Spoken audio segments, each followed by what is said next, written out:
नमस्कार दोस्तों, मैं हूं बलवगर शाह। और जब देश में महंगाई और मुद्दों की बात हो रही है, तो आज जब जिस लंबे दौर के बाद मैं वीडियो बना रहा था, तो मुझे ये शीर्षक अनायासा ही मिल गया कि किस प्रकार भारत में महंगाई आम जन की ज़िंदगी को त्रस्त करती जा रही है। दोस्तों, आज महंगाई की बात की जा रही है, तो मुझे शख्स याद आते हैं चौधरी शरण सिंह जी, जो किसान नेता और किसान केसरी के नाम से भी जाने जाते हैं।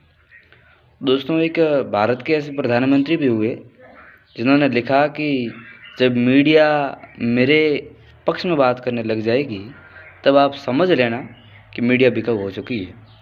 आज कुछ साल ऐसा ही है कि मीडिया वर्तमान में भले ही राज्य सरकारों के या पक्ष में हो या केंद्र सरकार के पक्ष में हो, मीडिया बिल्कुल भी शांत रह रख रहा है। तो आज मुझे ये शीर्षक मिला कि वो प्रधानमंत्री जिनके बारे में भारतीय राजनीति में कई प्रकार के दृष्टिकोण विकसित हुए। दोस्तों, ये कहने की और सुनने की बात नहीं है कि आज किस प्रकार भारत में महंगाई की दरें आसमान को छू रही है। इसके लिए जिम्मेदार कोई भी सरकार हो, कोई भी लोग हो, लेकिन आपको और हमको आम जीवन जीने के लिए बहुत कठिनाई होती है। ये बात सहृदय हमको स्वीकार करनी पड़ेगी। हमको यदि कुछ देश के नाम करना है, कुछ देश के लिए करना है, तो सभी आगे आना पड़ेगा।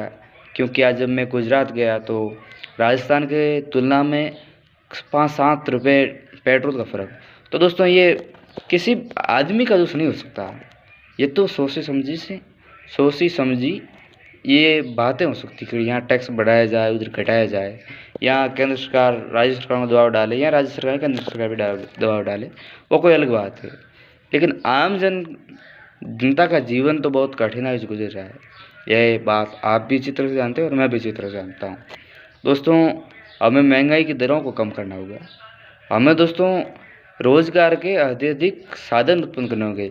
और इस मुद्दे में और इसी बात में मेरा शीर्षक ये भी है कि हमें सरकारों के नौकरियों के भरोसे कभी नहीं रहना चाहिए। क्योंकि 6, 7 या 20 हज़ार के पेमेंट से इस महंगाई में हमारा जीवन एक सामान्य इंसान की तरफ जीना बहुत ही मुश्किल है। इसलिए मैं तो हमेशा यही कहता हूँ कि बिजनेस इज़ द लाइफ। धंधे और में जो सुकून मिलता है, वो शायद नौकरी में नहीं मिलता। क्योंकि धंधे में 1000 व्यक्तियों की गुलामी करने के बावजूद भी हमें ये तक सुनने को मिलता है कि ये तो नौकर है।